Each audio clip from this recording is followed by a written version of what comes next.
السلام عليكم ورحمة الله وبركاته. معانا وحدة بورديوم برضو. الوحدة دي جاية ما بين حطين. يعني الوحدة اهي دي كده جاية حيطة شمال وحيطة يمين.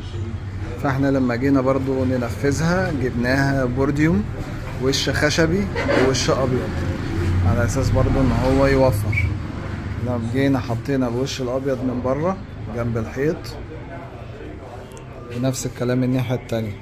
لما جينا اشتغلنا برضو القعدة عملنا الخشبي كله من جوه، على اساس يبان كله ايه، كل حاجة باينة خشبي. الادراج تركي سوفت كلوز، الظرف مفصلات ايطالي سوفت كلوز. ده بورديوم علم الدين خشابي، اعلى كثافة موجودة عند علم الدين. المسمار ما شاء الله تبارك الله بيخش ربط كويس جدا.